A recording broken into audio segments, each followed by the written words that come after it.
buenas noches, sean bienvenidos a este espacio de X de redacción regional. Esta noche tenemos 5 invitados, 5 periodistas de distintas nacionalidades que ayudarán a responder una pregunta en el marco de la Unión Centroamericana en el periodismo. Y la pregunta que surge es, ¿por qué importa tener una mirada regional? Y para responder esa pregunta de la importancia de esta mirada regional, eh, a lo largo de este espacio estará con nosotros y ya está conectado acá Daniel Valencia, es fundador de Redacción Regional y editor jefe de Focos en El Salvador. También contamos con Osvaldo Hernández, que es periodista, fundador y coordinador editorial de No Ficción de Guatemala. Por supuesto, también está acá Jennifer Ávila, cofundadora y directora editorial de Contracorriente Honduras. Y está Wilfredo Miranda, periodista nicaragüense, cofundador de Divergentes. Y finalmente tenemos a José Luis Pardo, periodista, cofundador y director editorial de Dromómanos.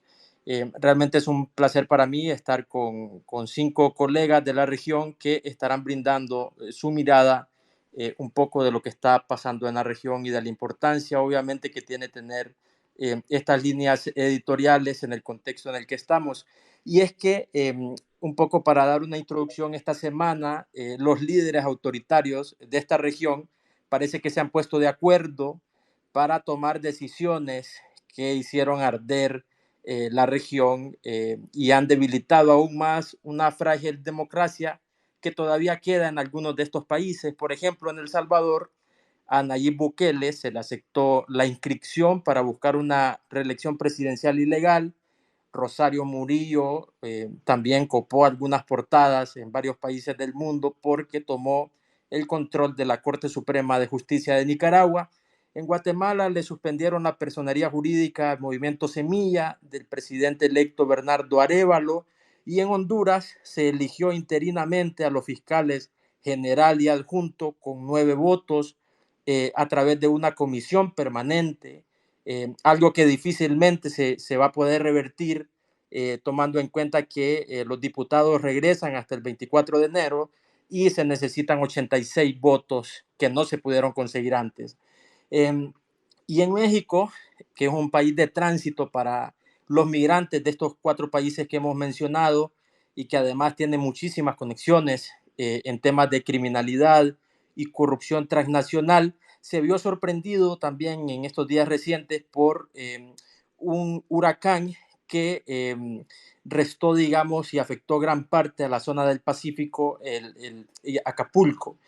Y, digamos, en el marco de este trabajo de la redacción regional, quisiera recordar que en septiembre pasado, gracias a esta cobertura que se hace y a este esfuerzo de redacción regional, se ganó el premio Periodismo en Profundidad, que fue otorgado por la Sociedad Interamericana de Prensa, gracias al trabajo colaborativo de Dromómanos, No Ficción, Contracorrientes, Divergentes y Prensa Gráfica. Y el éxito de redacción regional se debe a investigaciones como una reciente, por ejemplo, un reportaje titulado El Banco de los Dictadores: ¿cómo es posible que el principal banco de desarrollo de Centroamérica permitió la corrupción y el autoritarismo? En el transcurso de esta plática vamos a hablar sobre esto y de otros temas, pero quiero comenzar con Daniel Valencia. Daniel, me gustaría hacerte un par de preguntas puntuales del Salvador, pero antes me gustaría que le contaras a la audiencia un poco qué es Redacción Regional y cuál es el objetivo de esta alianza entre periodistas y medios. Buenas noches. Hola Leo, buenas noches a quienes nos escuchan y a esta mesa, hombre, que yo tengo el honor de participar con tremendos periodistas y amigos y colegas de Centroamérica y México desde hace 2 años que nos reunimos religiosamente todas las semanas para compartir precisamente y diseñar en conjunto una apuesta de periodismo en profundidad cuyo pilar central es hablar sobre Centroamérica, desde Centroamérica y las consecuencias del autoritarismo en la región y de las consecuencias de las masas poblacionales que salen expulsadas y que invariablemente terminarán en México en su camino a los Estados Unidos, desde eso, ¿no? Desde una apuesta en la que desde lo colectivo y lo colaborativo nos quitamos amarres individuales en cada uno de los medios para construir una sola mirada que nos permita denunciar, llegar a las víctimas, hablar desde las víctimas y potenciar un discurso que creo yo que es importantísimo en tiempos en los que, y que creemos todos que es importantísimo en tiempos en los que estos dictadores y estos caudillos que gobiernan a la región y que están de paso y que unos quieren perpetuarse más que otros, mientras ellos buscan acallar las voces críticas, perseguir a la disidencia, perseguir a colegas periodistas en toda Centroamérica, consideramos nosotros desde hace 2 años que era precisamente por eso eh, pertinente, oportuno y valioso juntarnos para potenciar desde un solo megáfono ese periodismo que más ahora que nunca se necesita en la región, ¿no? Una región asediada por el militarismo, asediada por la represión, coludida con el crimen organizado y con estados cooptados, necesitan de eso, un fuerte megáfono y qué mejor que la Unión Centroamericana de Periodistas que confluyen ahora mismo en la redacción regional para llevar esos mensajes tan importantes que solo el periodismo y el periodismo crítico y un periodismo bien hecho a profundidad pueden llevarnos. Un poco esa es la esencia de la redacción regional, Leo, y me quedaría ahí si alguien más quiere aportar al respecto. Daniel, me gustaría ahora, con todo esto que está pasando en El Salvador y esa visión periodística que tenés, me gustaría que nos ilustraras un poco cómo están viviendo ustedes esto de que 4 de 5 magistrados de este Tribunal Electoral salvadoreño votaron a favor de inscribir a la fórmula de Nuevas Ideas, obviamente convirtiendo a Nayib Bukele en candidato cuando la Constitución salvadoreña prohíbe la reelección continua. Un poco eso. Y lo segundo es cómo la ciudadanía salvadoreña está tomando esta candidatura de Bukele y más todavía me gustaría entender la comunidad internacional, esa que fue insultada por Nayib Bukele en un inicio de su gobierno, cómo está también tomando esa candidatura. Mira, arrancaría con una frase que alguna vez un maestro de periodismo acá en El Salvador siempre nos decía, ¿no? Y él decía que el periodismo tiene, una de las principales características del periodismo es que es valioso en cuanto tiene memoria, ¿no? Lo que ocurre ahora mismo en El Salvador lo vivieron ya en carne propia ustedes, los colegas hondureños en Honduras, valga la redundancia, y no hace mucho también los colegas nicaragüenses en Nicaragua, ¿no? Es el atropello completo al Estado de Derecho y a la Constitución de la República, cuando un presidente, a pesar de que existen 6 provisiones constitucionales, 7 si se toma en cuenta una que particularmente dice que pierden derechos de ciudadanía aquellos que lancen proclamas para una reelección de un presidente en funciones. Eh, Bukele se ha saltado por completo la Carta Magna, ¿no?, salvadoreña. Presentó su inscripción y 4 de 5 magistrados, de los que casi nadie tenía esperanza de que hicieran barrer la Constitución, porque fueron cooptados desde septiembre de 2021 por el gobierno. Hace 3 días, perdón, el 3 de noviembre, emitieron su fallo en el que aceptaron la candidatura de Bukele. ¿No? Es un retroceso completísimo para El Salvador, pero sobre todo en un contexto en el que toda Centroamérica va en retroceso a sus años, o como queriendo regresar a sus años más oscuros, ¿no?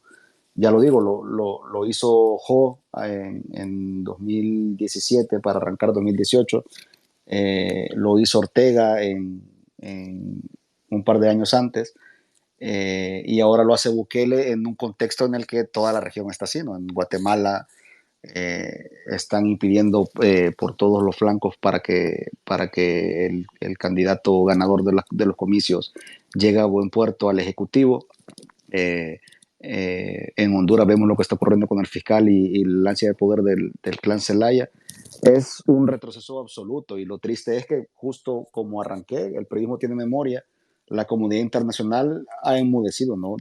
Es esa comunidad internacional que pasó de cuestionar a Bukele por sus derivas autoritarias, ahora calla, si no es que con su silencio es casi cómplice de su aventura, ¿no? Como, exactamente como ocurrió en su momento con Juan Orlando Hernández, por ejemplo, Estados Unidos un día antes de que Bukele realice llegue al Tribunal Supremo Electoral de medianoche, ¿no? A inscribir su candidatura. Un día antes Estados Unidos envió a su emisario para esta zona del mundo a reunirse con Bukele en lo que evidentemente es un completo espaldarazo, ¿no? Político de la diplomacia estadounidense hacia El Salvador. Es terrible, la verdad, y la ciudadanía, dada la millonaria inversión de propaganda que realiza Bukele y sus huestes en redes sociales y el gobierno, en realidad todo apunta a que será votado y de manera masiva, ¿no? Las políticas del régimen de excepción sobre todo y que ha provocado el encierro de más de 70,000 personas, ha provocado al mismo tiempo una percepción de seguridad en la población nunca antes vista en el país, y solo eso ya es una medalla en su camino a la reelección inconstitucional, ¿no? O sea, lo tiene asegurado de todo por el todo y tendremos probablemente 5 años más Bukele, si no es que más, porque sus ansias de interpretación del poder están ahí, pues son bien evidentes. Muchas gracias, Daniel. Y ahora le voy a dar paso a Jennifer Ávila, cofundadora de Contracorriente, a quien además agradezco porque ha sido alguien que ha abierto el camino a nosotros como periodistas en Honduras y realmente está teniendo y tiene, digamos, una mirada editorial de mucho peso en esta región. Jennifer, en el marco de ese contexto del que estamos hablando, ¿por qué te parece a vos que es importante tener una mirada regional, digamos, no solo quedarnos con una mirada local sobre los problemas que están afrontando, digamos, los distintos países de la región centroamericana? Buenas noches. Buenas noches y gracias a todas y todos por conectarse hoy y por apoyar también el Contracorriente Fest virtual y presencial. Bueno, yo creo que en primer lugar porque somos una región chiquitita y solemos tener una visión así de chiquitita también de lo que nos está pasando, a pesar de que, como ya Daniel lo ha explicado, ¿no? O sea, cómo los autoritarios se copian los métodos, algunos hasta los mejoran, ¿no?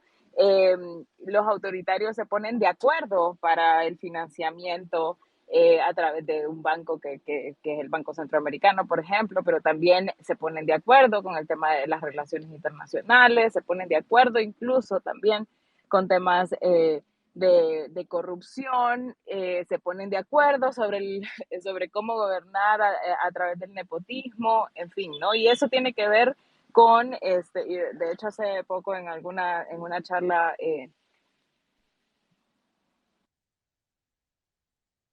en alguna charla lo habré dicho sobre el problema de cómo Centroamérica entró en el proceso de la democracia, ¿no? Y que son, a pesar de que tampoco somos países iguales, ¿no? Yo creo que esto es muy importante, ¿no? Hacer una cobertura regional, pero también ponerle atención a los detalles y a las particularidades de cada país. Es cierto que tenemos historias distintas, El Salvador, Guatemala, Nicaragua, que vivieron una guerra civil, Honduras, que fue una base contrainsurgente, y la forma en la que se diseñaron los estados, las instituciones, en efecto, fue un poco distinto. Incluso en El Salvador veíamos hace algunos años unos avances mucho más grandes en temas de democracia que en Honduras, ¿no? Que en Honduras venimos de incluso un golpe de Estado en el 2009.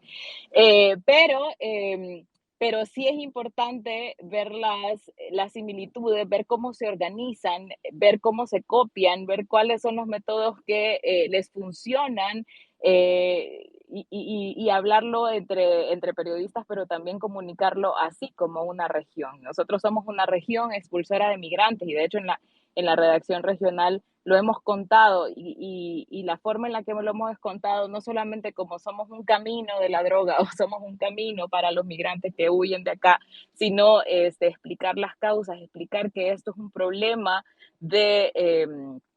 de las fallas que hubo en el diseño de nuestras democracias, yo creo que es un aporte muy importante.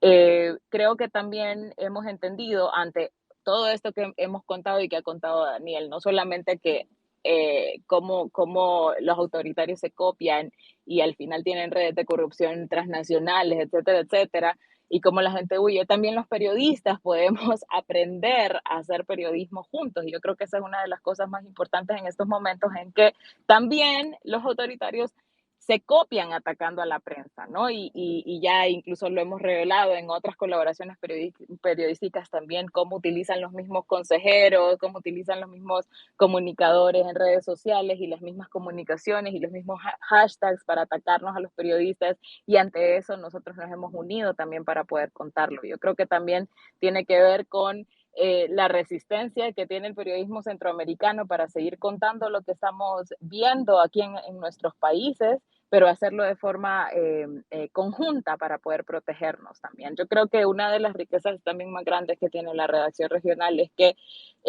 con nuestras particularidades y con lo que está pasando en cada país, podemos tener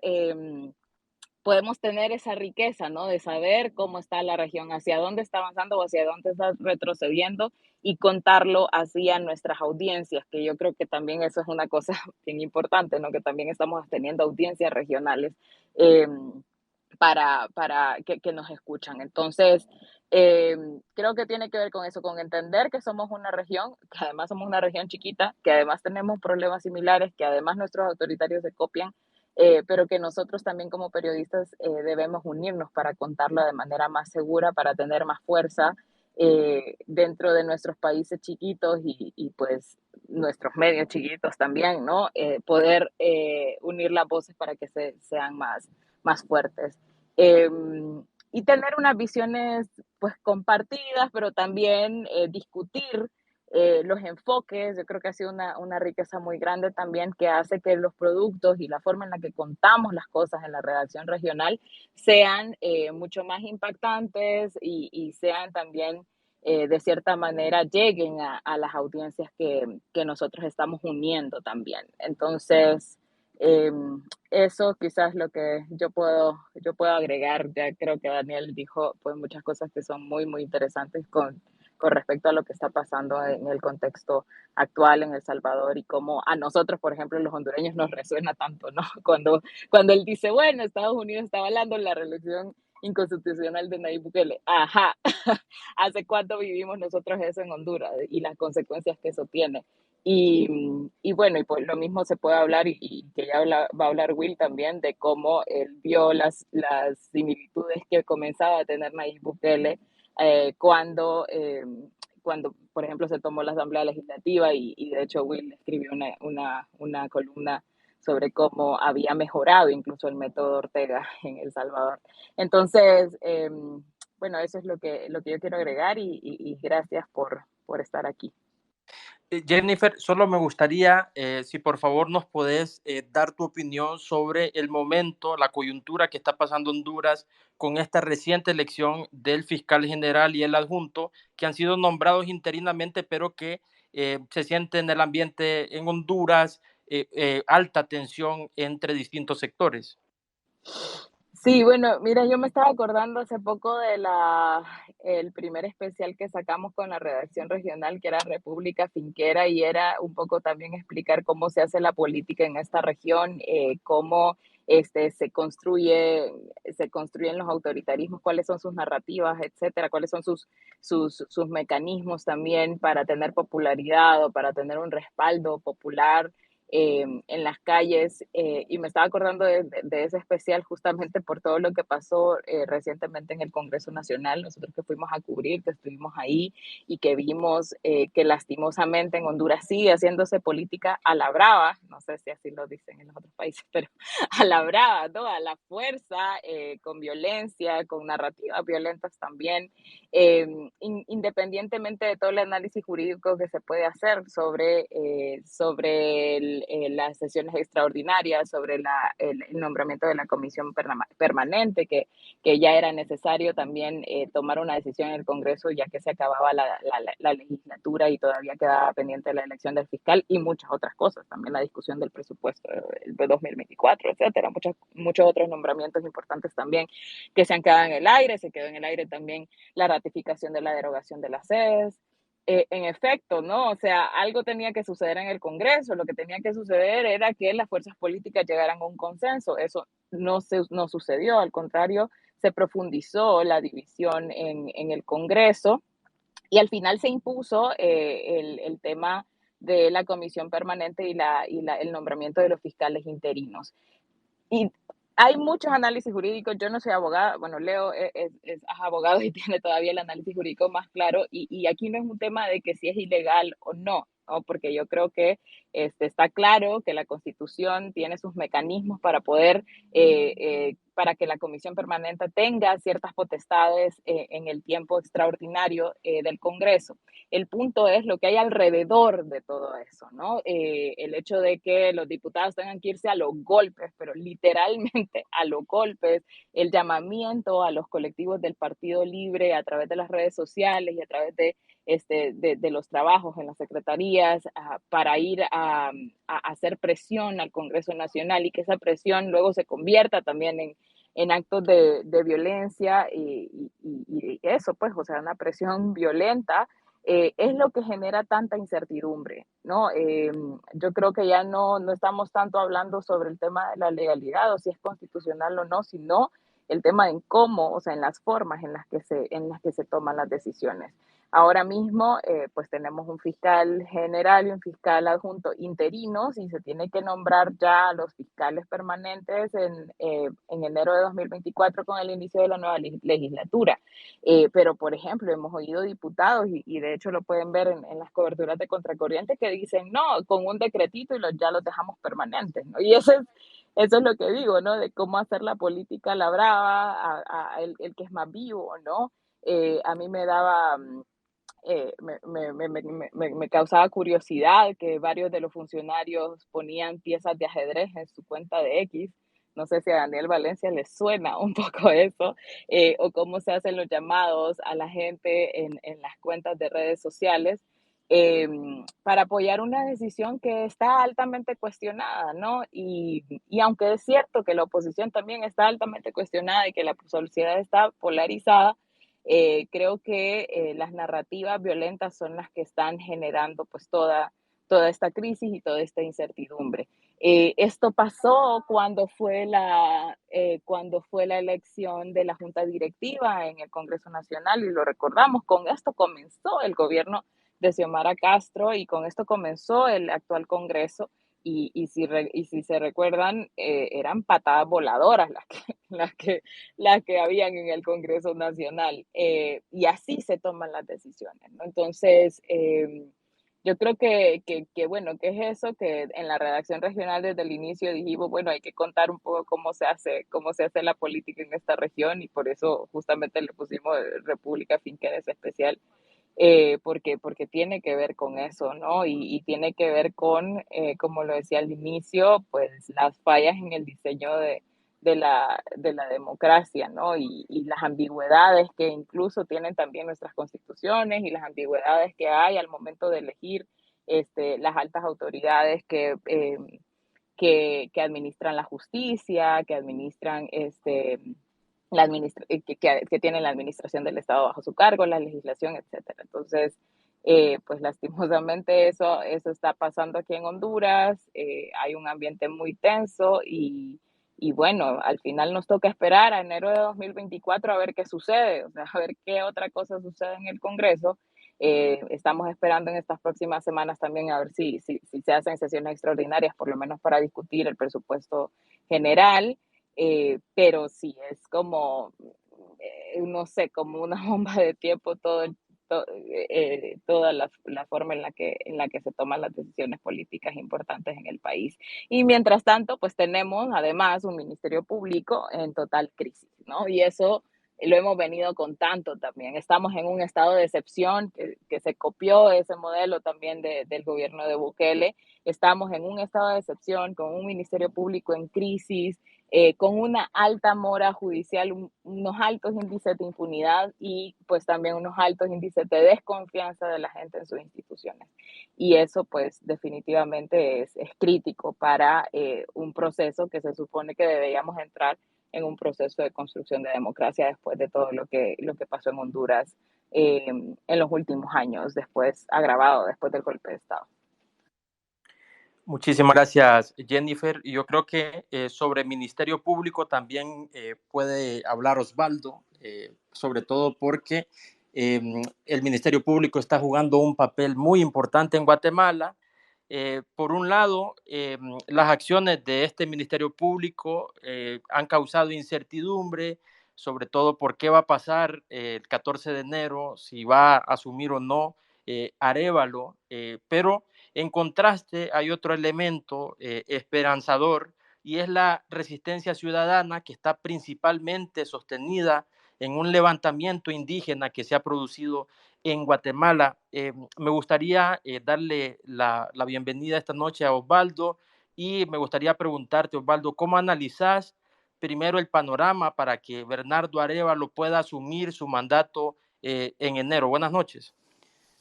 Hola, ¿qué tal? Buenas noches, Leo. Pues primero que nada, yo venía a celebrar el cumpleaños de Contracorriente, que entiendo que están de aniversario con el CC Fest, entonces eso es lo que también nos une en este momento. Pues mira, justamente lo que se ha analizado un poco de lo que dicen de cómo nos unimos periodísticamente, pero es parte también de la región y parece que tenemos patrones, ¿no? En este momento la región está unificada por rasgos autoritarios, retrocesos democráticos importantes y cada uno tiene sus singularidades. Pareciera que es una región que se hace espejo en cada uno de los países y al mismo tiempo se parodia a sí mismo la región. Es una parodia de la parodia de la parodia hasta que ya se vuelve una metáfora inexplicable, ¿no? En donde vemos estas coincidencias de cómo se utilizan ciertos actores políticos e instituciones en favor de tratar de promover ciertas circunstancias que al final de cuentas son antidemocráticas. Y en Guatemala, básicamente la condición que se está utilizando es la instrumentalización de la política de persecución estatal, donde el Ministerio Público está jugando un papel importante porque se volvió el brazo armado de la impunidad. Es decir, en Guatemala, después de la Comisión Internacional contra la Impunidad, en Guatemala, CICIG, que fue expulsada en 2019 por el gobierno de Jimmy Morales, hay un patrón que se sigue de parte de la élite que fue cuestionada, porque estuvo a punto de empresarios importantes llegar a la cárcel, a pesar también de los políticos que estaban cayendo presos. Este sí ha sido un tándem importante histórico en Guatemala, donde los políticos eran como los títeres de la élite y no digamos los militares con incidencia política, ¿no? Entonces, estas unificaciones, estos sectores, de alguna manera reaccionan, pero son pragmáticos.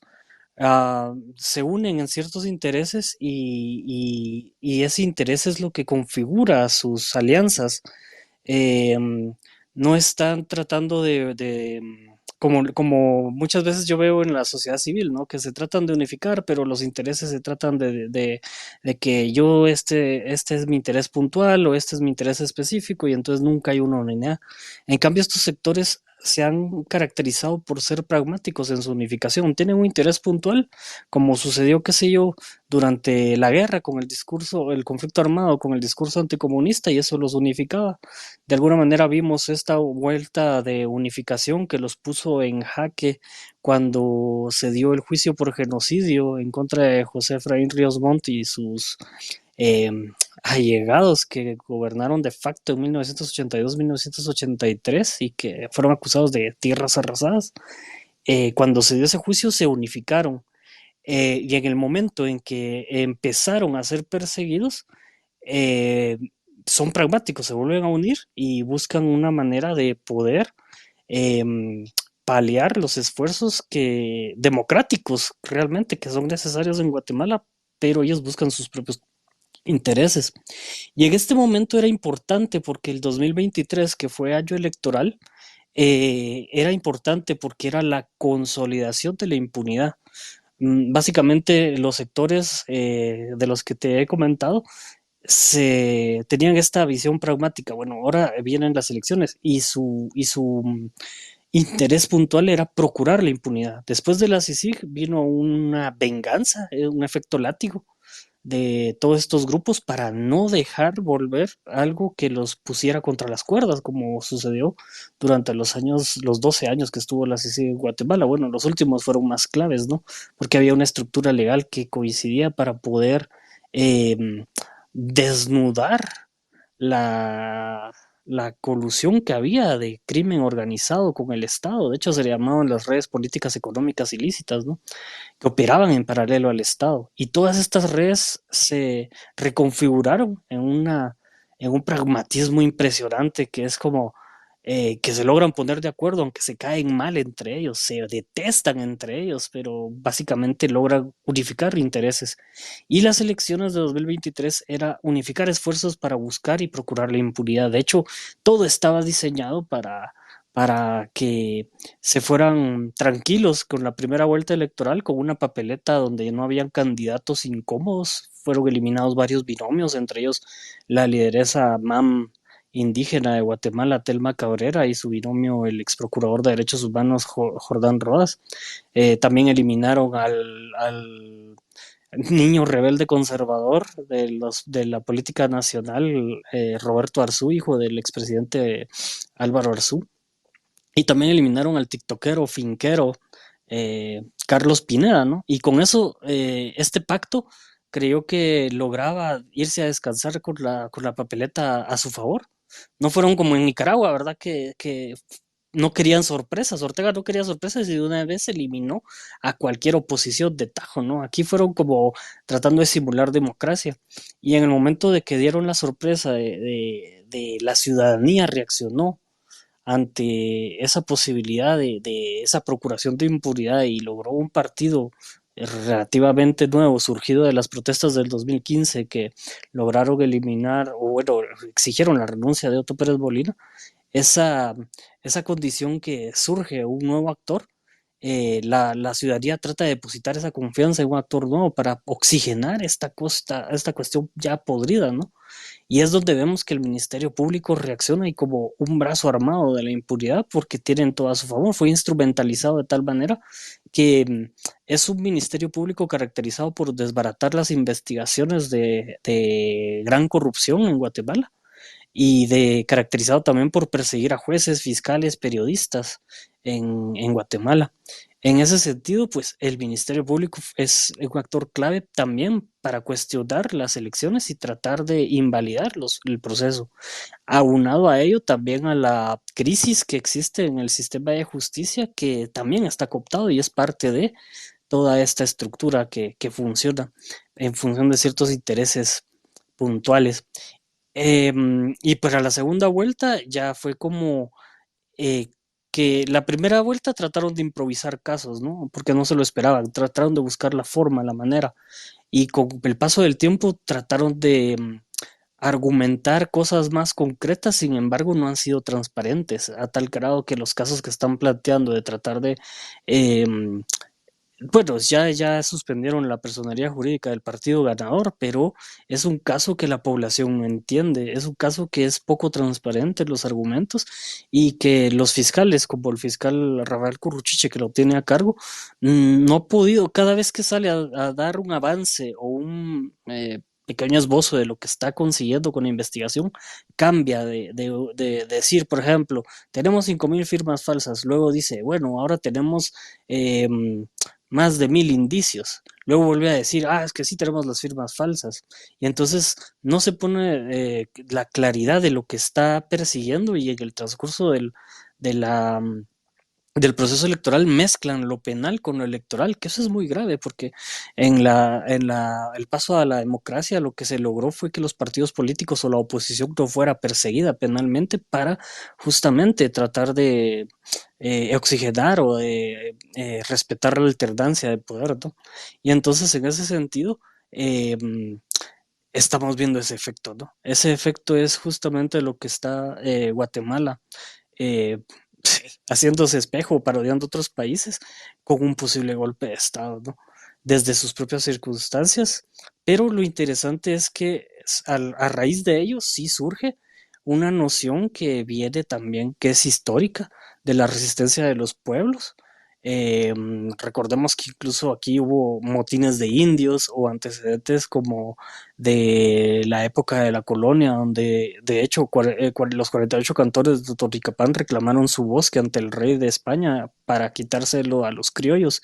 Y te estoy hablando de 1850, 1840 por ahí, donde ellos reclamaron el bosque y su parcela. Entonces, esos antecedentes históricos es que hay una resistencia latente que ha estado dormida electoralmente, sin embargo, tiene una función importante de hacer esta especie de accountability al poder. Es como jalar un poco la cadena hasta donde se pueda, porque el sistema ya está completamente corrompido. Ahora, lo que vemos en este momento es que podemos ser optimistas o podemos ser pesimistas, que todavía no hay claridad en ello de si van a dejar asumir a Bernardo Arévalo o no el próximo 14 de enero, que es el periodo constitucional del presidente de Guatemala. Y en este sentido es en este momento que estamos en una moneda al aire esperando porque se dieron los ataques del Ministerio Público en contra del proceso electoral, se dio una especie de contraataque de parte de la población y la ciudadanía con los bloqueos y las protestas masivas lideradas por las autoridades indígenas. Y en este momento estamos esperando como un contraataque del Ministerio Público para ver de qué manera se va a mover. Sin embargo, hay una cuestión que vemos que se están reconfigurando ciertas piezas y un actor interesante que ha sido afectado a nuestro territorio, nuestra región, siempre es Estados Unidos, ¿no? Ahora con otras tendencias, porque antes era el discurso anticomunista y que nos dejó jodidos bastante el territorio, ahora viene con otro intento de moldear nuestras democracias, de alguna forma. Con otro tipo de discursos. Y estos factores son los que nos van a llevar a tratar de ver el escenario posible para el 2024. Pero te digo, o sea, estamos en un impasse en este momento, Leo, y pues yo creo que me extendí demasiado, entonces lo dejo por ahí. Muchísimas gracias, Osvaldo, por ese resumen. Yo sé que son muchas las aristas que hay ahora mismo en Guatemala y ahora me gustaría darle la palabra a Wilfredo. Ustedes, Wilfredo, en Divergentes, publicaron recientemente que el régimen de Ortega Murillo ha desmantelado la Corte Suprema de Justicia y partieron de un evento reciente como fue la defenestración de la magistrada Alba Luz Ramos. Si nos podés explicar un poco este último evento que estuvo en la mayoría de portadas de América Latina referente a Nicaragua. Buenas noches. Buenas noches, Leo. Gracias por permitirme participar en el Space. Efectivamente, lo que hemos visto en las últimas semanas es una desmantelación completa de la Corte Suprema de Justicia y de su magistrada presidenta, Alba Luz Ramos, quien ella ha intentado renunciar y dejar una vez el poder totalitario que ejerce en Nicaragua, decidió que era un momento de hacer una purga en ese poder de Estado. Y así más de 100 funcionarios públicos de la Corte Suprema, entre abogados y otros tipos de funcionarios, fueron despedidos, pero también casi 50 de ellos están siendo investigados y muchos de ellos continúan presos en la Dirección de Auxilio Judicial, mejor conocida como el Chipote. ¿Qué hay detrás de esto?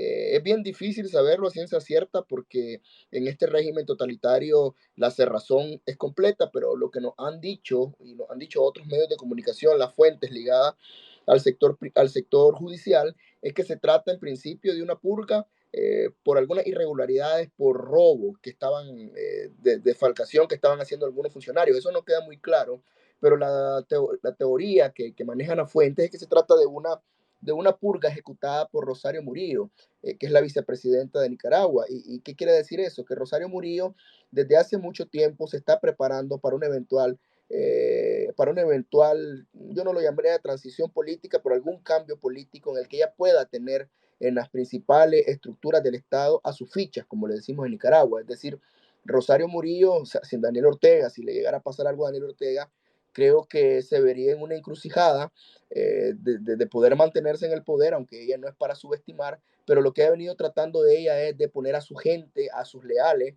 en diferentes órganos del Estado, y lo hemos visto en otras instituciones como la Fiscalía, como en los diversos ministerios que responden directamente al dictado de la compañera Rosario Murillo, como le dicen.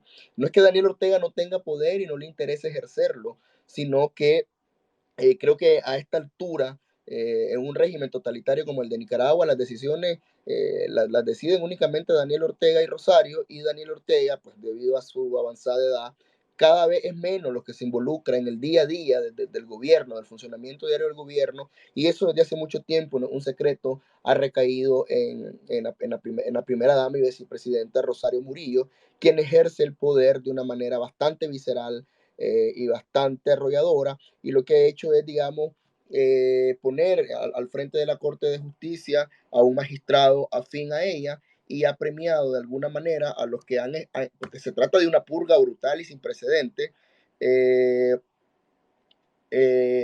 lo ha premiado dándole magistraturas en el Poder Judicial. Creo que se trata de un golpe de Estado en la Corte Suprema, es algo gravísimo, aunque digamos no va a representar nada en el funcionamiento de una Corte Suprema de Justicia que estaba totalmente coactada por el poder. Es decir, cuando yo he escuchado hablar a Dani de lo que pasó con la reelección, la inscripción de la reelección de Bukele en Nicaragua, precisamente pasó lo mismo cuando la Corte Suprema de Justicia dijo que el candado constitucional contra la no reelección violaba los derechos humanos de Daniel Ortega, y ese fallo histórico dio pie a la dictadura que hoy tenemos, una dictadura totalitaria que mata, que exilia, que encarcela.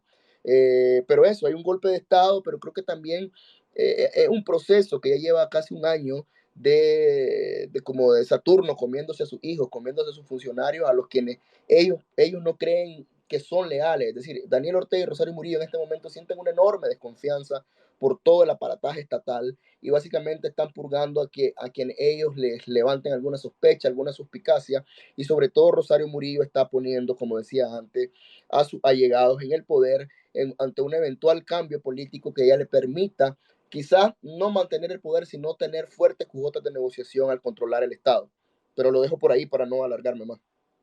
Solamente me gustaría, Wilfredo, porque aquí tenemos audiencia, digamos, de varios países de la región, y Nicaragua, pues representa un poco, digamos, el país que está más deteriorado y que vemos obviamente señales en otros países, pero ¿cómo es ejercer periodismo en el exilio, y cómo es todavía más ejercerlo dentro de Nicaragua en esas condiciones en las que está este país? Mira, ejercerlo en Nicaragua cada vez es imposible, es decir, los resquicios que hay son cada vez más pequeños, nuestros reporteros no pueden salir a reportear porque te echan preso, es decir, pero sobre todo te encontrás el terror generalizado que hay en la población, y que eso se traslada a las fuentes de información y a los funcionarios públicos que nos filtran información para nosotros poder trabajar y hacer periodismo desde el exilio. Cada vez es menos lo que nosotros podemos obtener de información, aunque siempre seguimos tratando de intentarlo, y eso, digamos, te pone un montón de obstáculos en el camino, en el sentido de que básicamente si vos lees la prensa nicaragüense, el 80% está basado en fuentes anónimas, y eso es una responsabilidad más grande a los periodistas de tratar de contrastar y corroborar 5, 6, 7 veces lo que las fuentes nos están diciendo. Eso implica no solo un desgaste, no digo que esto es lo que, o sea, esto es lo que debe hacer un periodista siempre, pero cuando se trata de gente que no puede citarla por una cuestión de seguridad, o porque va a poner en riesgo la única fuente de información que te queda, por ejemplo, en la Corte Suprema de Justicia, eso te obliga, digamos, a contrastar más la información, sin contar, digamos, todas las vicisitudes logísticas y técnicas que impone tener gente en Nicaragua, cómo pagarles, cómo tener casas de seguridad, cómo moverlos, cómo evacuarlos cuando sea necesario, o quienes están en el exilio, que están cargando ya, digamos, o están sintiendo, digamos, el drama emocional de lo que significa estar exiliado, lejos de tu país, con salarios que no se equiparan a lo que cuesta la vida, por ejemplo, en Costa Rica, en Estados Unidos, en España.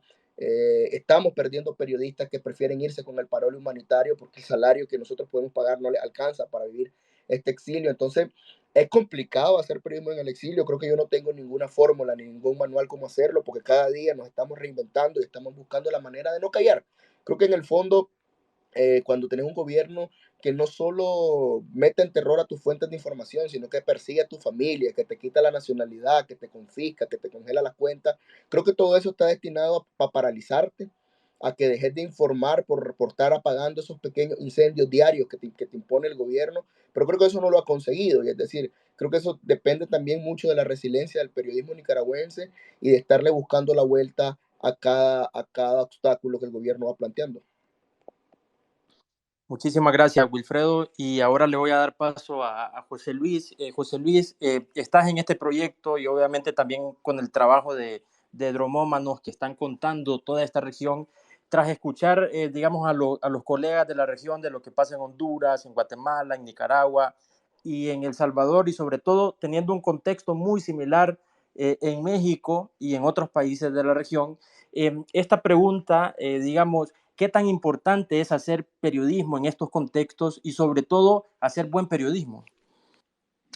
Bueno, hola Leo, muchas gracias, hola a todas, hola a todos. Felicidades a Contracorriente, es un honor, un placer que un español que vive en México esté invitado a este foro centroamericano. Y mira, sobre esto yo creo que podemos empezar con algo muy simple y es que la realidad nos está exigiendo nuevas maneras de contar y nuevas estrategias para seguir contando.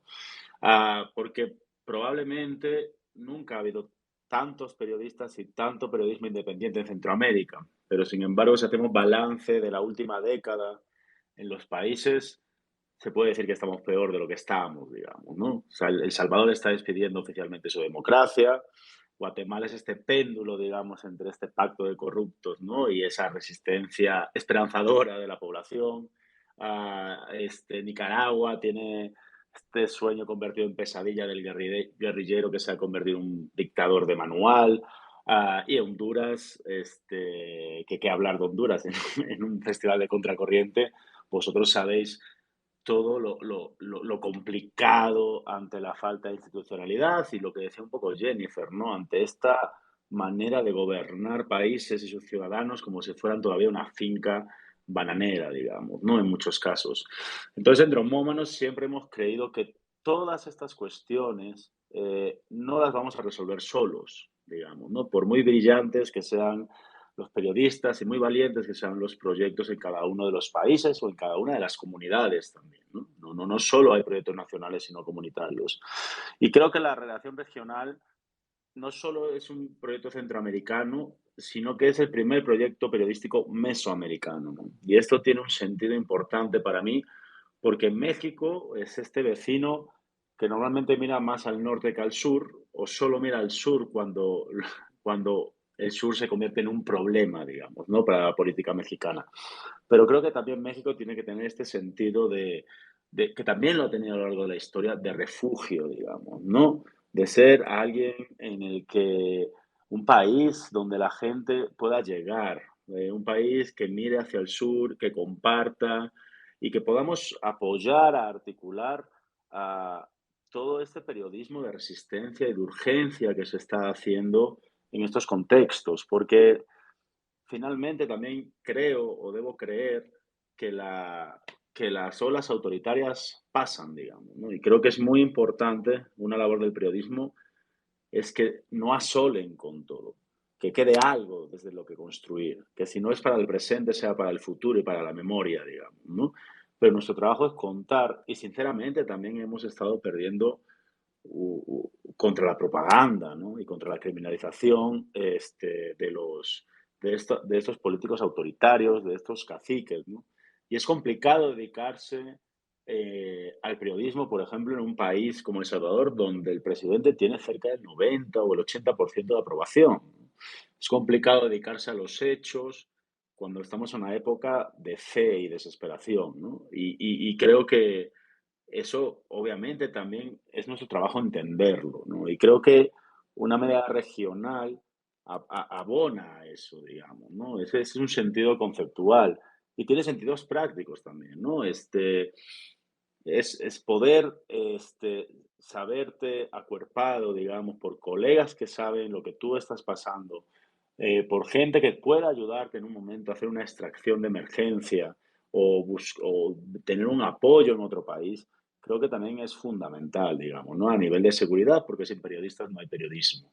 Y Dromómanos, que tiene proyectos regionales por toda América Latina, este es un proyecto que a nosotros nos enorgullece mucho, digamos, ¿no? O sea, yo particularmente tengo una relación bastante estrecha con Centroamérica, he estado muchas veces a lo largo de los años en los países trabajando y creo que es eso, ¿no? Que muchas veces Centroamérica funciona como una especie de lupa de estos males compartidos de la región, digamos, ¿no? Muchas veces lo chiquito que hablaba Jennifer también es una manera de poder entender de una manera a veces más brutal, a veces más rápida, estos procesos, digamos, estas desigualdades, estas problemáticas que al final compartimos, ¿no? Como región.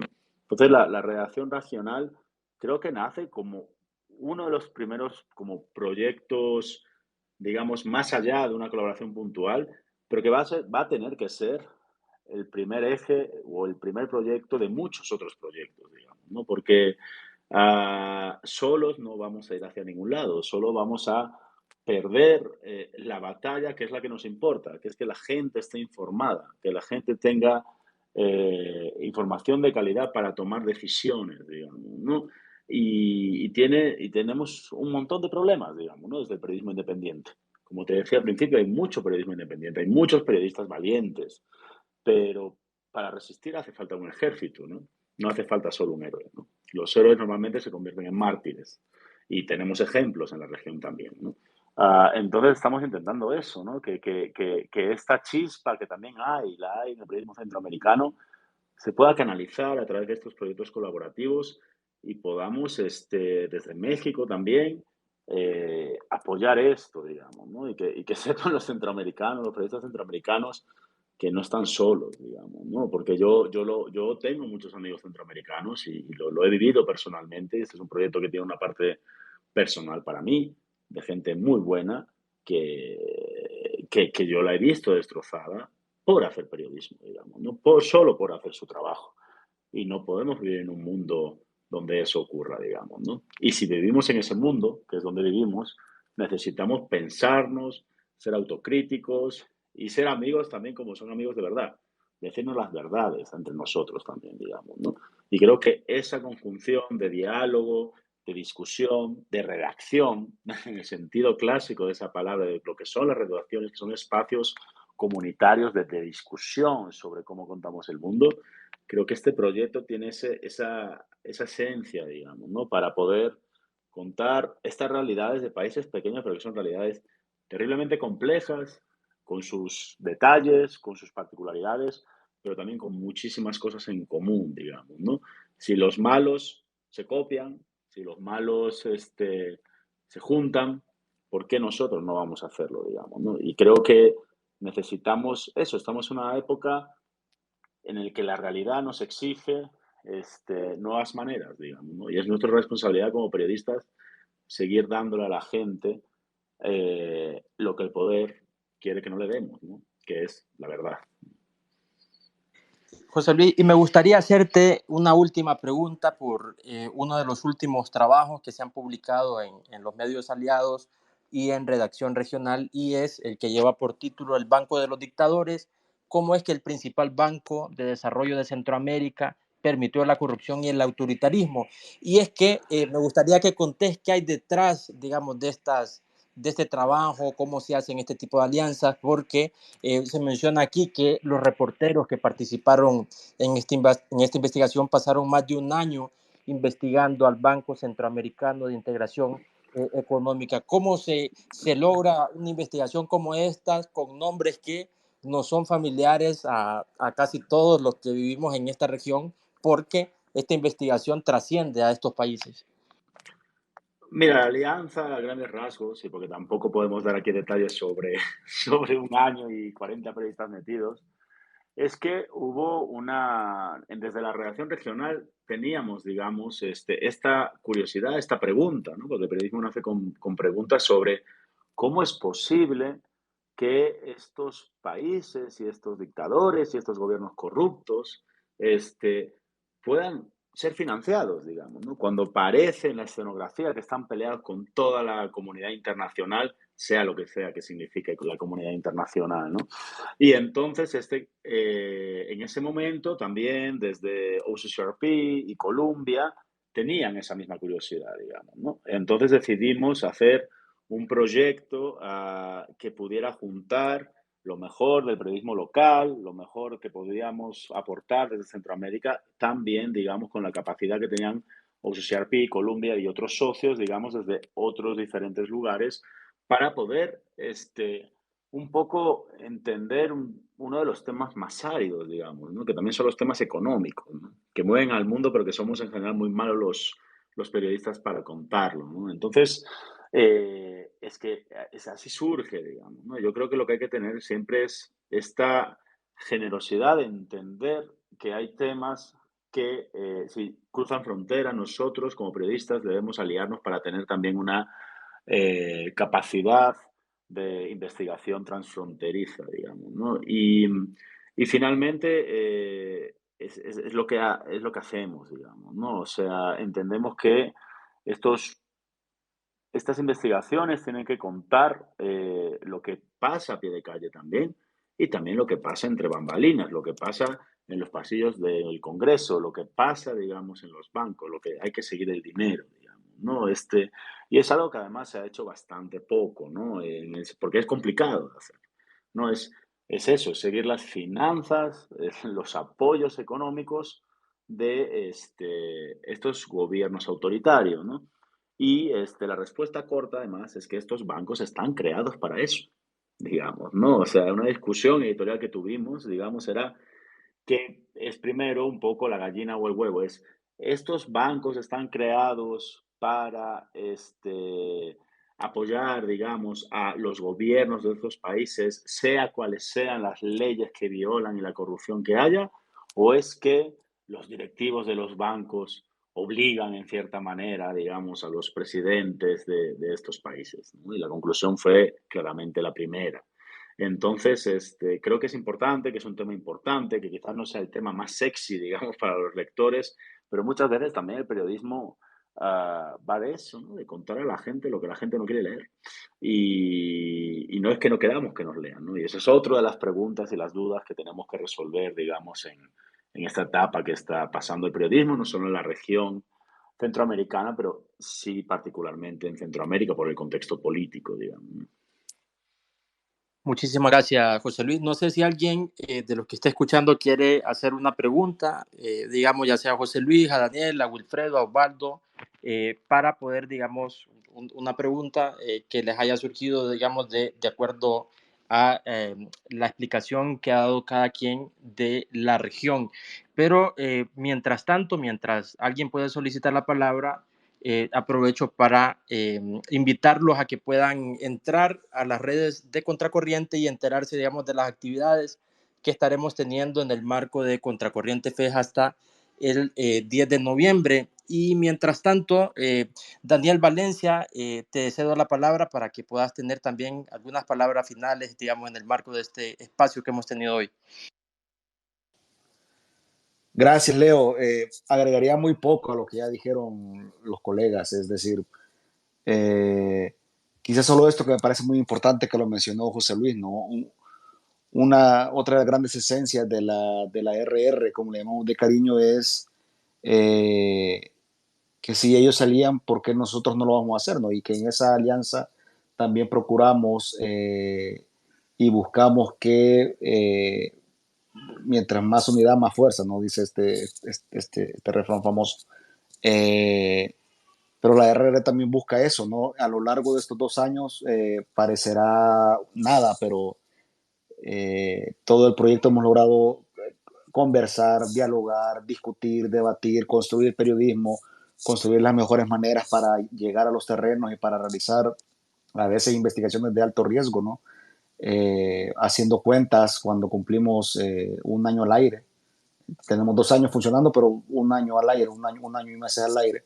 Eh, Nos dimos cuenta que hemos estado a lo largo y ancho de Centroamérica y México, de Mesoamérica, compartiendo con más de 60 periodistas, ¿no? Eso es valioso y habla también del compromiso de todas las redacciones, de todos los equipos y de la gente que se interesa en participar y en colaborar en este proyecto.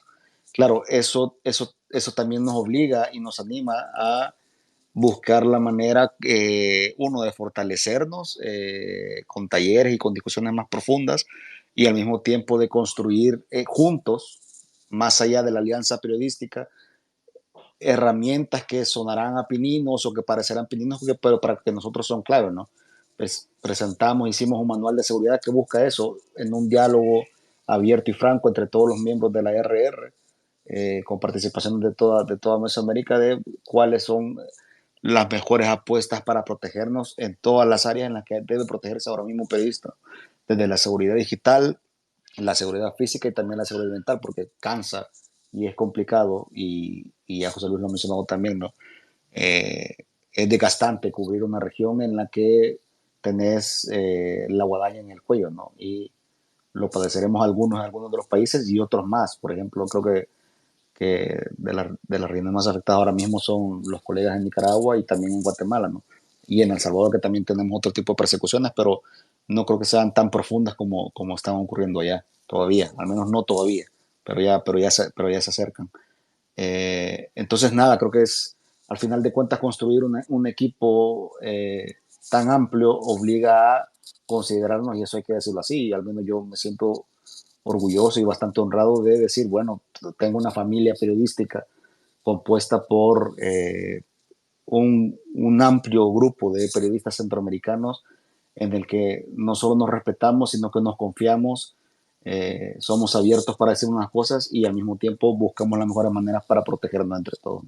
Creo que ese es un gran espíritu que es valioso y que creo que nos anima a religiosamente, como lo dije al inicio, buscarnos cada semana para construir juntos esta apuesta editorial. Gracias, Daniel.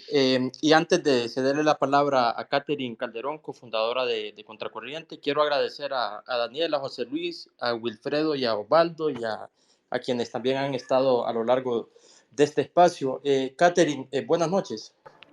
Hola, buenas noches. Gracias, también feliz de estar escuchándoles del otro lado, aquí en el norte, que estamos celebrando también pues nuestro aniversario. Estoy muy agradecida con cada uno de ustedes por haber venido a celebrar y a contar qué es Redacción Regional, que además me gustaría reafirmar nuestra alegría de formar parte de este proceso y también de estar haciendo periodismo juntos. Pero me quedan debiendo para escuchar cómo se han sentido luego de un año de esta apuesta, ¿no? O sea, escuchar a las personas, no solo a los periodistas dirigiendo esta alianza, sino realmente quisiera escuchar cómo personalmente les ha venido o qué les ha venido a provocar Redacción Regional en sus vidas, ¿no? Profesionales y personales. Bueno, está el uso de la palabra ahí para que cualquiera de ustedes pueda responderle a Katy. ¿Cómo se sienten a lo largo de este año en Redacción Regional y todo este trabajo que se hace con la gente de cada uno de estos países? Voy a adelantarme yo, orgullosamente puedo decir que tengo más canas en la barba, no, mentira. No, miren, yo en serio les digo, para mí es un tremendo orgullo, una gran alegría, un honor. Les digo, todos los martes, voy a contar algunas infidencias, ¿verdad?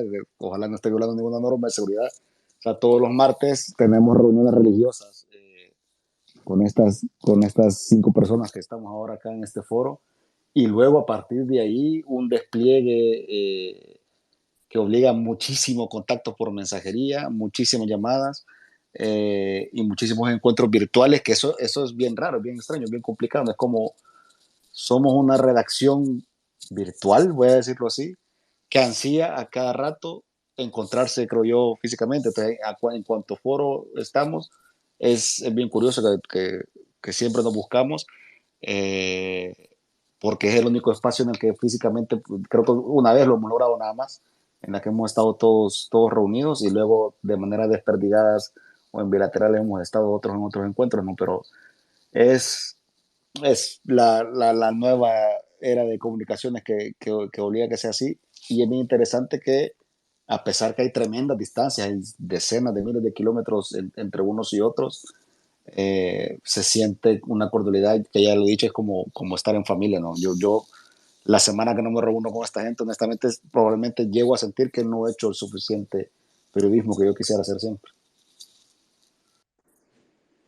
Muchas gracias, Daniel. No sé si alguien más, y si no, pues vamos a dar por cerrado este espacio. Agradecer nuevamente a Wilfredo, a José Luis, a Osvaldo, a Catherine, a Daniel y a todos los que han participado a lo largo de este espacio. Así que nada más los invito a leer cada uno de los medios aliados, a Divergentes, a No Ficción, a Dronómanos, a Focos, el trabajo de redacción regional y por supuesto también Contracorriente. Agradezco a todos por haber estado en este espacio. Tengan buenas noches.